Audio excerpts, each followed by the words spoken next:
Peace, family. It's Asmar here, host here at Secure Tomorrows, where we talk about what happens after the lights, after the cheers, and how athletes build real legacy outside of the game. Today's guest, Hawaiian bred, captain of the Chargers defense, man of faith, from Oahu to the NFL, from special teams to wearing the green dot. He's the living proof that heart, humility, and hustle can rewrite your story. Welcome, Alohi Gilman. Welcome, man. Glad to have you on, man. I know it's been quite some time since I last seen you. It's been a minute. Excited to be here. Shout out to my boy Asmar. All the way out here in California. To Cali. Man, excited to be here. Got to get a blue ball. Yeah, gotta get a got to get a blue ball. easy. But yeah, brother, I know it's been, dang. Oh, well, it was when you played the Browns. I was able to see you after the game when you played, with Jeremiah. Yep. So, yeah, slightly was able to see you. But how you been? Good, bro. Blessed. Life changing, transitions. Been growing. Blessings. Speaking of blessings, I know we was blessed with life. I know you're a father. Yeah. Yeah, so you're a father now. I'm waiting to see niece. Yeah. But how's fatherhood been? Fatherhood is great. It's one of the gifts that's been given to me that I never thought that I could not that I couldn't experience, just a whole different world, a whole different journey. But it's such a blessing. It's taught me so much. Just the joy it brings me, the perspective, and just being able to come home to my little girl and my other half is definitely fulfilling, and I love it. Yeah, that's amazing. Turns one this month. One. So big one. Life. Many more to go. Yeah. Yeah, brother. Well, it's good to see you, man. A lot of what we talk about on this episode, and this platform is securing your tomorrows, where we speak to former and active athletes. So of course I wanted to get you on since I'm out here. But let's rewind it back, man. I know the first time I met you was at the University of Notre Dame, and you was actually transferring from Navy, right? So you were transferring from Navy. So let's just rewind back just to earlier Alohi. Yeah. Right. And actually choosing Navy. I mean, a lot of people don't have that journey from Navy to then Notre Dame. So why was Navy? Why did you decide Navy on your selection out of high school? Yeah. Young Alohi, young island boy from Hawaii. Was playing football, trying to get recruited, not much recruitment. And the Naval Academy gave me an opportunity. If not, I probably would have went junior college and JUCO. Decided the Naval Academy, took a visit, had some relationship with some of the coaches, and really it was my only opportunity to go out and play football, get an education, expand my life. And, I went with it and took it. And it was one of those experiences, man. I actually spent 2 years there. Went to the Navy Preparatory School in Newport, Rhode Island, for a year. And then I went to the Naval Academy in Annapolis, Maryland, for another year and spent a year there before transferring. But it was another life-changing experience. Very uncomfortable. And, it taught me so much lessons. We can get into that as well, but it was For sure. it was a great experience. So of course, when you think military, you think discipline, honor, hard work, dedication. Like, let's speak to some of the lessons that you learned. I've heard a lot of the stories, just knowing you personally, of those experiences at the Naval Academy. But what are some things that you were able to learn and take away from that experience? Oh man, that experience. So for other people, I don't share this story a lot with people, but what I called it was those 2 years was like my accelerated growth phase. I said that to my family and some other people in the past, but like that accelerated growth phase was crucial for me. Taught me a bunch of life skills that allowed me to be successful today, and going forward. Yeah, obviously you think of the military, the discipline, the leadership, accountability, all of those things, which is all true. Um, for me, going from all the way from the islands of Hawaii to the East Coast in the middle of nowhere, I had no clue where I was at. It was uncomfortable, man. I'm out there. I had to shave my head. I did boot camp. I did it twice. No phone. They take your phone. They give you Wow. military clothes. You do the whole. They call it indoctrination. So I got indoctrinated into the military, and it wasn't so much for me, in summary of all those things, it wasn't so much that the military, the leadership, the accountability, all of those things were great, and it was something that it helped me grow into the leader I am today and the person. But for me, the biggest part of those 2 years was so much more so the ability to reflect and be in a place that was so uncomfortable that it forced me to figure out who I was as a person, look deeper into myself, and figure out, dang, like, who is Alohi? Why am I here on this earth? And what should I do going forward? What is my purpose? And those things were super crucial for me, man. It taught me so much. It was not easy. There's many days, probably 80% of the days I wanted to leave.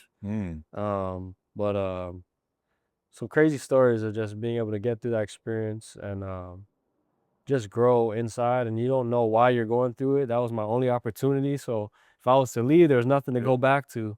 Yeah. And Sure. you have those questions, those doubts in your mind, but you go through that experience, and later down in life, like where I'm at now, I'm super grateful because I wouldn't be where I'm at if I didn't go through Yeah. those experiences. No doubt. And honestly, just from knowing you personally, the growth, the leadership, Mhm. the knowledge of self, Yeah. right? I can tell just from you getting to Notre Dame, like that was prevalent. Yeah. Like we were able to observe Alohi and see that you had all those characteristics that you developed at Navy, Yeah. right? So, but then, right, as you know, that's how we were able to meet each Yeah. other, right? And be Yeah. able to join and become brothers, right? So why Notre Dame? How come you ended up Yeah. choosing Notre Dame from Navy? Yeah. That was a cool experience. Super blessed to get the opportunity to go to Notre Dame. Um, Navy and Notre Dame play every year. I gotta bring up the story. Navy and Notre Dame play every year. I was at Navy. And I was a freshman. I'm feeling good. Big Notre Dame. I'm gonna go out there and play. Long story short, we beat Notre Dame, and I had a great game. Luckily, it gave me an opportunity to the next year transfer there, and I was able to transfer there, and had a couple other opportunities coming out of Navy. USC being one of them was like my top two. Arizona was another one.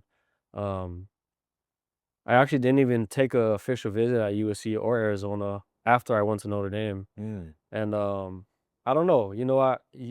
Notre Dame was actually going through a 4-8 season, right. and USC was like on top. They were 10-2 or 11-1. They won the Rose Bowl. Mm-hmm.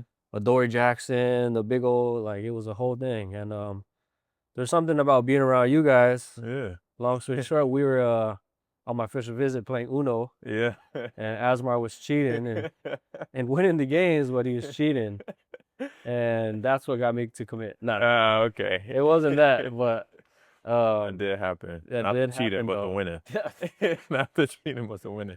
But yeah, we just being out there, having real conversations with genuine people like yourself, like Julian Love, Miles Boykin, Troy Mhm. Pride, Tony Jones, all of those guys, who guys I'm still really close with to this day.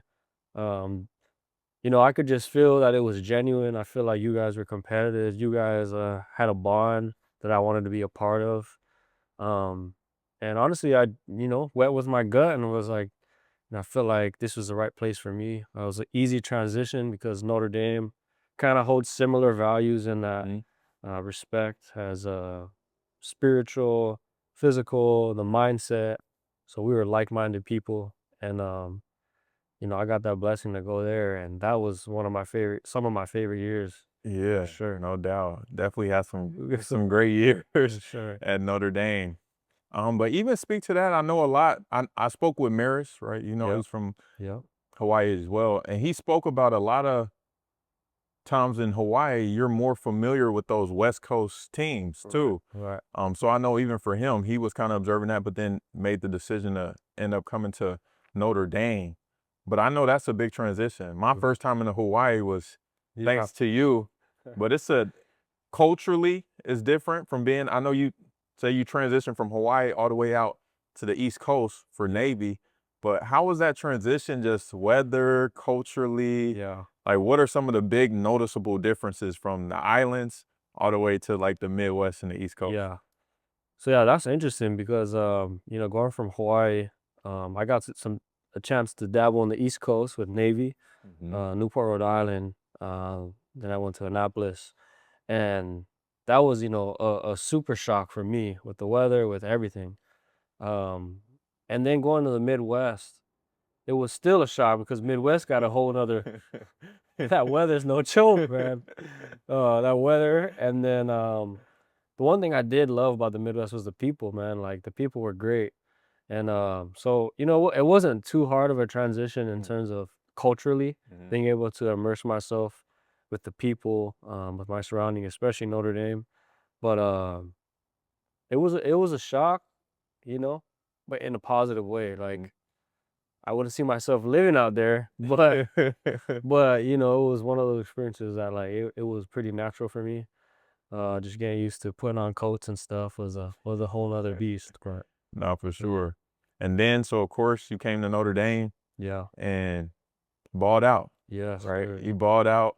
You was captain.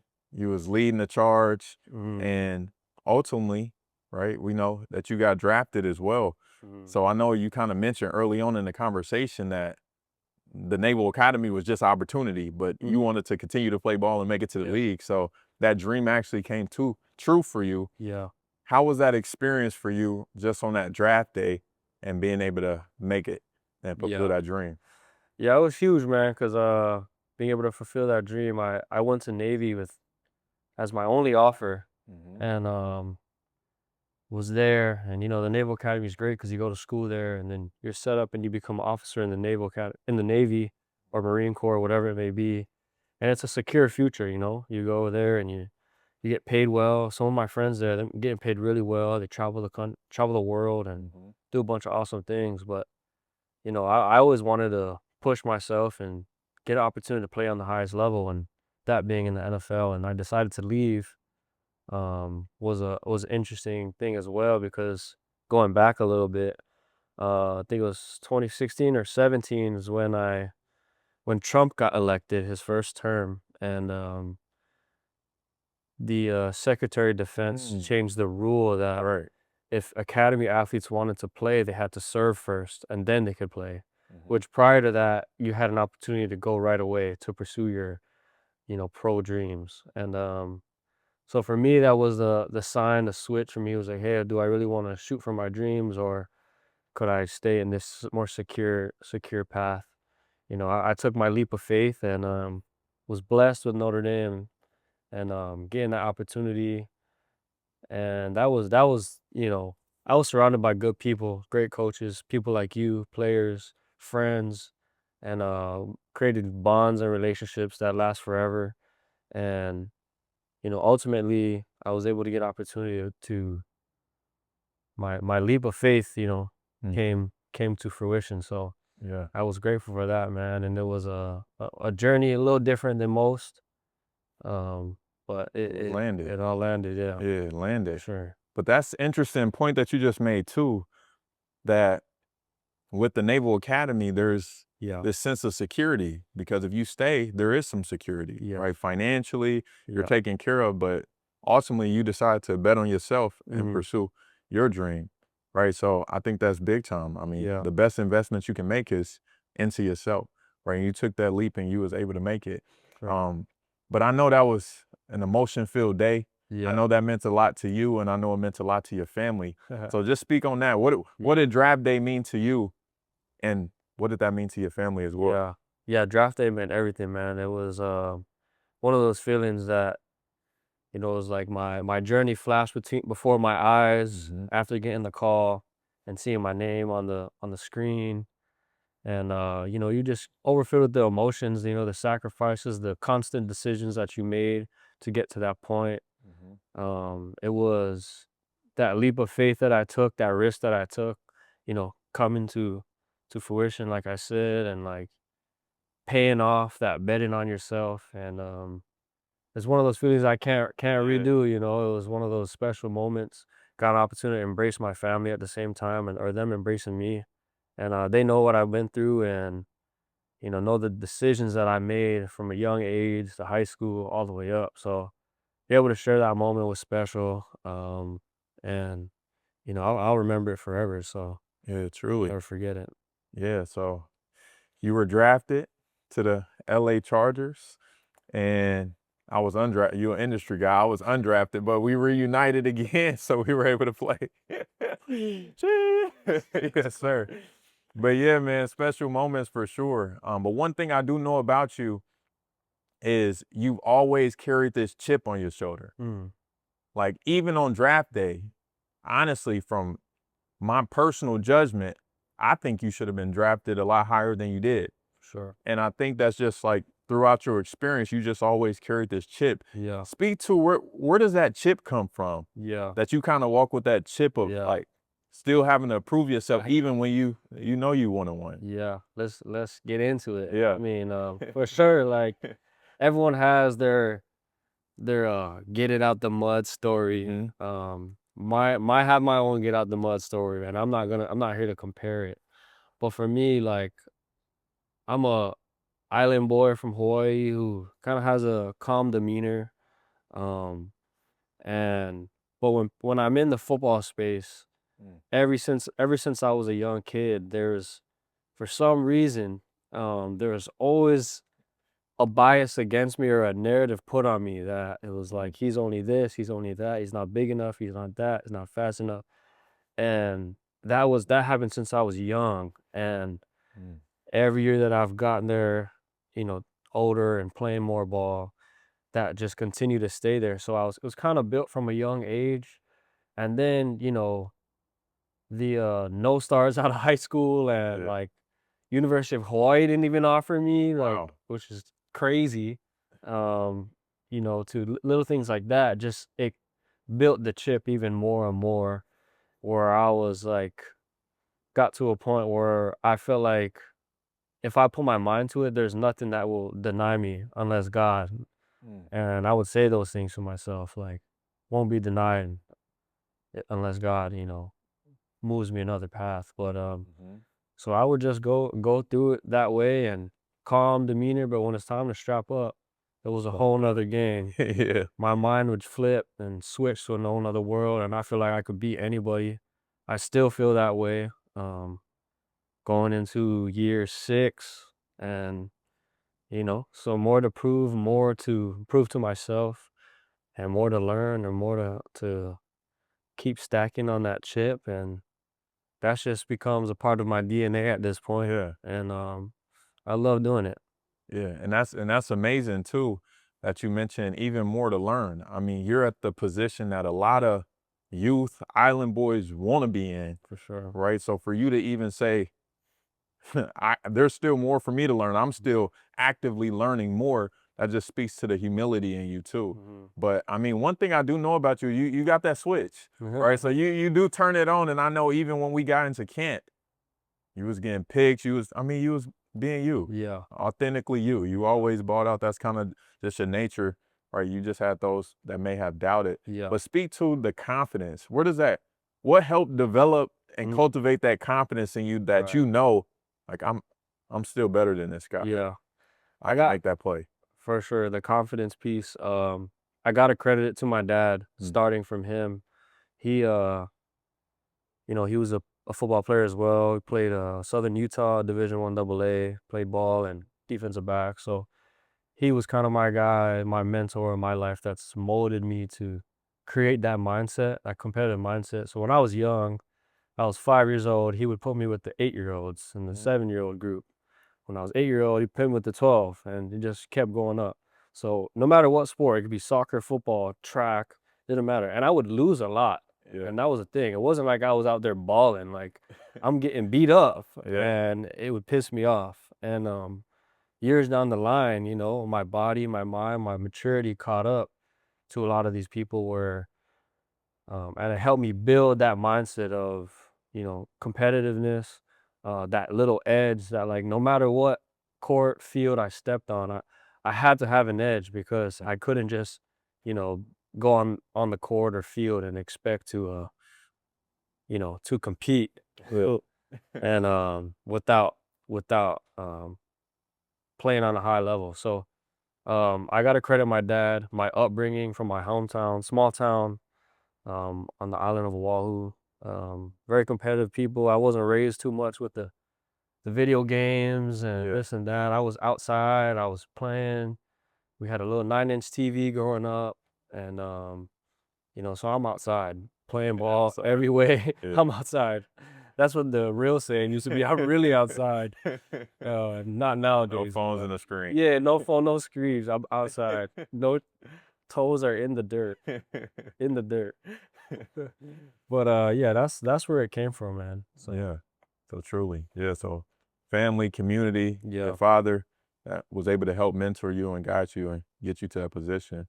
Honestly, one thing is a lot of times athletes, talent, um, just their talents and abilities might ascend them to a level that they just may not be able to sustain themselves at because of the lack of consistency and the lack of discipline. Yeah. I think one thing for you is, I mean, you're very consistent, Mhm. right? You're not like a guy that's just a super talented guy Yeah. that don't have those other characteristics as well. Yeah. So I know when even speaking with Maris, he said your father Yeah. coached him, Yeah. right? So how important was that having your father as your own Yeah. mentor to be able to help you in that regard?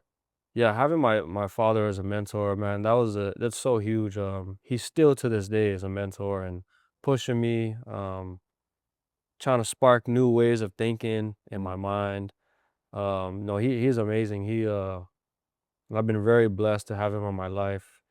He's one of those generational breakers in his family. He's the youngest of 9, raised in the rough parts, and didn't have as much guidance in his life, but was able to flip the script when he had kids. And me being the oldest son in my family, he was able to mentor me and really push me into a place that, you know, allowed me to expand and to grow and to be the best version of myself. So I gotta credit him, man. He not so much, you know, it's always the craft and the skillsmanship and working on your craft. That's the work, but that's the easy stuff.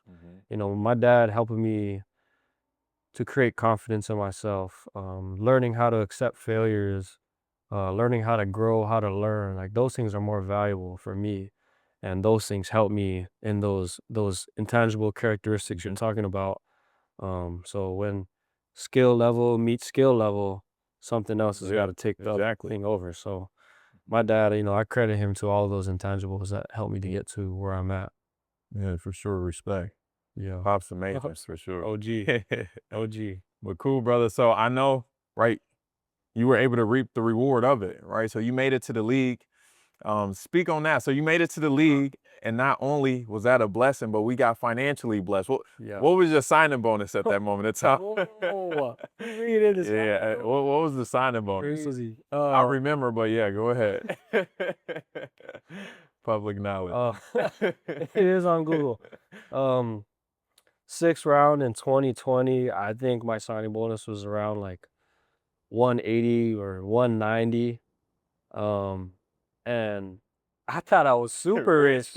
I was like, oh my gosh, I'm set. So I got my signing bonus, and I'm like, never seen that much numbers in my account. You know, FAFSA wasn't that much. The Pell Grant.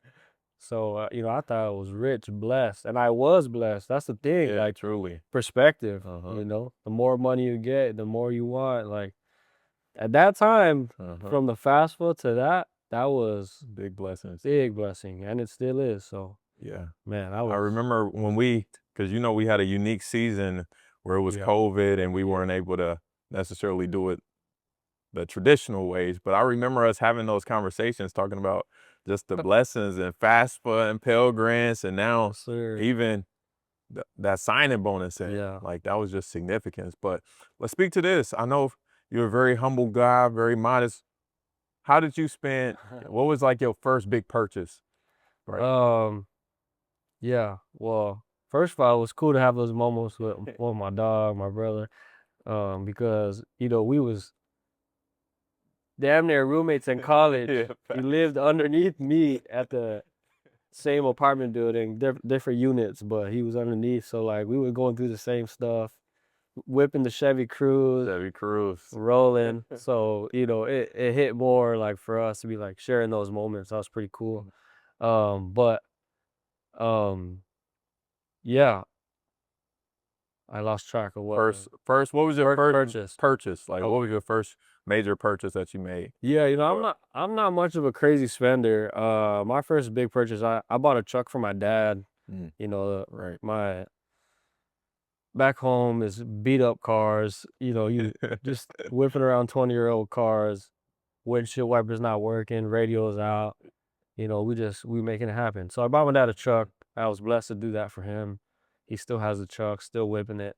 And then really, like, the first thing I bought was my my moped. I remember. That was the first. The moped. The moped. Creamsicle. Shout out to Creamsicle. R.I.P. Hopefully my Mexican brother was to take it and fix it up. Fix it up. But yeah, Facebook Marketplace. It was about $800. And that was my big. I was whipping that thing, taking it to trainings, hanging out. And I thought that was it. That was the one. So that was the first big one, I guess. $800 moped. Yeah, $800 moped. Okay. I was living good. I got you. Simple life.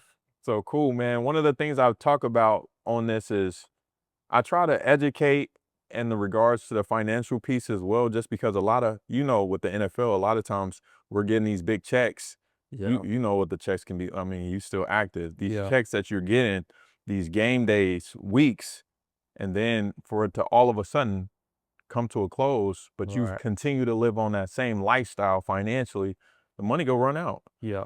Right. So it's all about being able to set yourself up proactively to make sure that you're still taken care of afterwards. So what are some of the things, or who was somebody that gave you good financial advice or suggestions with your money when entering the league? Was it somebody that the organization provided, or was it somebody that you just knew from a family friends? Yeah, for sure. Financial advice from some mentors. My parents did a good job at it. It gave me some good advice. To be frugal. I was already a simple guy. Like, my family are pretty simple family, so we weren't much spenders. I had a couple guys in the league that were mentors for me as well. I had a cousin who played for like 9 or 10 years, played the offensive line, Cowboys and the Bengals. Well, Cowboys, Texans, Bengals. But he made a good amount of money, and he, you know, was a mentor for me early on in my career. Um, just to be frugal early on and save up, you know, live modest. And then as I've grown in the financial space, I've tried to tap into other resources and mentorships through connections with my sister or a friend of a friend, and those people has helped me out a lot. Right. So yeah, of course, right.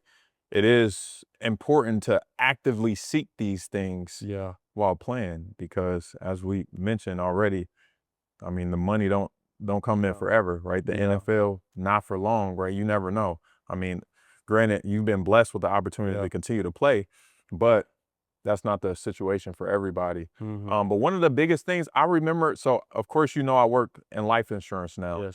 And I remember early on when we were still playing, you were already putting me on game about life insurance too, right? So I remember we had these conversations. I'm not sure if it was like an uncle or just somebody that was teaching you about life insurance. But why was life insurance something important for you to set up for yourself?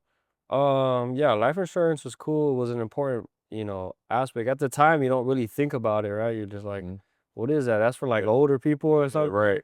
And you know, I was blessed to have someone, a mentor in my life, a family friend that helped me out to give me some perspective on that and some financial knowledge to help secure in the future, which is a lot of what your podcast is, and securing that tomorrow. And that was something that kind of sparked my mind a little bit, just the knowledge itself, um, to be able to secure that future for you and your family and future generations. So, yeah, like I said, I'm also a learner, so like I'm willing to sit down and have conversations and learn and be open. So I was always open to those talks of financial knowledge piece for me to add to my own knowledge to learn. Because like you said, when the NFL is done, there's Mm-hmm. the NFL is fun and easy at times, really, because people are catering for you. Right. They're trying to help put you in the best positions, but once that thing's done, people are like probably might not know you as much. Like, oh, okay, move on. So you have to have that knowledge yourself. And I kind of, earlier in my career tried to um, instill that by just learning, reading books, reaching out to people so I can have a good foundation of knowledge. So when I'm done or towards the years that I'm in now in my career, I can help myself and my family. Yeah, for sure. Yeah. And honestly, I don't think you don't know until you truly know, Yeah. right? How much that, I mean, even in college, how much they're truly like Yeah. taking care of you. And then you get to the NFL level. Like when I was playing in the NFL, I didn't buy any sneakers. Like I got the sneakers from them, all issue gear. Like you really don't have to pay for anything. That's Like fact. food, snacks. I'm just taking it Water. from water, like the luxury of water too. And Yeah, then when yeah. it's stripped from you, like you find out how much water costs. you find out how much The merchandise, like this soap, what? all these things you don't really think Towels? about that they're just kind of handing to Yeah. you, right? Yeah. So it's super That's a good important just to point. be proactive in that because although it's not your reality now, Yeah. once it's over, it's very much going to be. So you might as well prepare for it. Mhm. But yeah, super important. But a lot of stuff that we talk about on here as well, not to digress, is who is the guy behind the helmet, Mm. right? So we talk about Love that, like just because with football, we're behind the helmet. No one Yeah. really knows the face. If they see an NFL player in public, they may not even recognize you, truthfully. Yeah. Unless you're like a all-star superstar, they may know you, right? If you got a avid fan or something, Yeah. but they don't really know you, the public you, the authentic you behind it. So let's kind of hit on some of that. What are some of the things that you like to do outside of the sport of football? Yeah. Outside the sport, I'm pretty simple, man. I'm a simple guy. I still don't play video games. I'm not a gamer. I don't really watch TV. Yeah. I love the ocean. I'm a surfer, water baby at heart. Mhm. So I'm finding ways to get in the ocean, to be out in the sand. I got a whole bunch new boards now. I had a little bit more money in my bank account so I can buy some new boards. I just got another one like a month ago. That was exciting. So yeah, I'm in the water. I love surfing. Mhm. I love music. Yeah. Love just being present. Um, and just hanging out with my family, playing games, pickleball, whatever. So I mean, that's pretty much who I am in terms of hobbies. But yeah, I'm a simple guy. Simple guy. Music, Yeah. family, water. Yeah, that's about it. Yeah. 101, right? What we said, 101 rule in Hawaii is embrace the water. Embrace the water. Gotta embrace the water. Gotta embrace That's it. what I had to learn. For sure. We won't pull up that clip. We won't pull it up. Maybe in another episode. If we come back, we'll pull up the Asmar Oh man, that's funny. Yeah. Yeah, let's relax. Let the dreads touch the water. Let it loose. Let it loose. But yeah, no, for sure. Yeah, if only they knew. But embrace the water. Embrace it. But man, one thing I do know from me meeting you out the gate was just the connection of Yeah. like, I felt like the past of just like, even when I went to Hawaii, the music was similar. You got Yeah, the yeah. soulful music. Yeah. You also got the island vibes, but all similar things, right? As I mentioned, the mirrors, like when I was in Hawaii on the island, I'm like, there's something to it. Like we from the same cloth or something, right? But I know for you, right, we always talk about music and we, Yeah. you know, we got group messages throwing the tunes and Yeah. stuff. But one of the things I know you were trying to pick up on was, is it the ukulele? Yeah. That was the guitar? Guitar. Are you still Yeah, giving it some slowly. time? Yeah. Really, it was my daughter who inspired me more. I picked Mm. up the guitar this off season. My brothers, they're you know, musically inclined. They play. My dad plays. Got some cousins. They jamming out. Yeah. So I'm like, dang, I'm behind. And my daughter, she loves music. So Really? like, she loves hearing it. She's captured by it. She loves instruments. So I'm trying to. She's really inspiring me right now. Sweet. But music is special, man. It moves you. It sparks something in you. You know Yeah. how it is, like, Truly. and that's what you talk about. Come from the same cloth. Like we might be, you know, from the opposite sides of the world, but those things that soulful connection, that Mhm. in Hawaiian they call it that na'au, is your gut. Mm. That connection piece is real. No matter where you're at. So you know it's a real thing, and that's kind of my people. Um, your people, you know, we're all connected in some shape or form. You know, we all come from that same cloth, so it's a cool thing for sure. Yeah, for sure. And then, so just speaking of your people, what part? So you're from Oahu, Yep. but what's the area that you from? Yeah. So I'm Up from north, right? up north, North Shore of Oahu, on a small town called Laie. Laie. Laie, yeah, small town. Up north, a little more rural, not as much. You know, it's not the city life. It's mountains and ranches. You know, the ocean. So, you know, kind of a little more isolated, which Hmm. that's growing up, that was normal for us. But you know, it's a good life, peaceful life. Yeah, peaceful. No shoes. No shoes, no shoes, no shirt. Connected to the earth. No shoes, no shirt. We're not with that. I'm not with it. Okay, yes, sir. But yeah, man. Last question I do want to ask you, and this kind of the theme question that we always talk about. But the question is, are you ready for when, if when was tomorrow? Right? Of course, keep the focus, the main thing, the main thing. But if ball was stripped from you today, Yeah, do you know what that next step would be for yourself? Or have you thought about it or considered? yeah. That's a good question. Like, would I be ready for the next step if ball comes to a close and that chapter closes? For sure, man. I think I've where I'm at now, I have a little bit more clarity, more so, you know, the career path is something that I feel like I could pick up, something that I'm passionate about, and go and run with it. But I think having more security within myself, just like knowing who I am. You talk about being um behind the mask, behind the helmet. You know, like sometimes we get caught up in this football life and we get caught up in what we do more so than who we are as people. And like I feel like I've learned over the years, especially the past 2 years, who I am more, who I am in the eyes of the Lord and in the eyes of family, people that matter to me most, in the eyes of friends, close friends who we connect in the same ways that means more to me. So, you know, I think I would definitely be able to have a plan, get into some different ventures, whether it be still in the sports world or get into, you know, creative design or media or anything like that.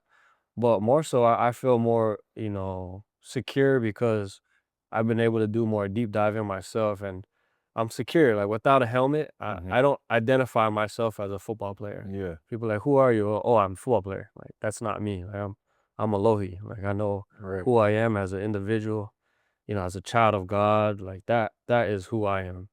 And football is something that I do, it's something that I love. And I'm gonna continue to do it as long as, you know, the good Lord allows me to do it. But you know, outside of the mask and the helmet, you know, there's so much more to life. And being a father now also gives me that Hmm. perspective as well. Um, you know, seeing that life grow in front of your eyes, that's giving me that perspective and grow so much. So I do definitely have some things that I've been working on to help me transition in the sports world, in the media space as well. And, you know, I'm excited for when that chapter comes as well. All right. Well, yes, sir. Well, Yes, sir. appreciate you hopping on, man. It was Yeah. a pleasure to be able to Yeah. see you. I know I haven't seen you in quite some time, and also just hear you, Yeah. right? I mean, the spirit that you got, of the confidence, the knowledge of self, the humility, I think it's all, I mean, a testament of just who you are and where you are today. So yeah, bro, appreciate you coming on. Blessings. Blessings. Blessed to be out here. Yeah.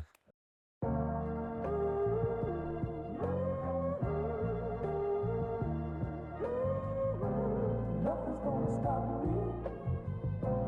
Nothing's gonna stop me.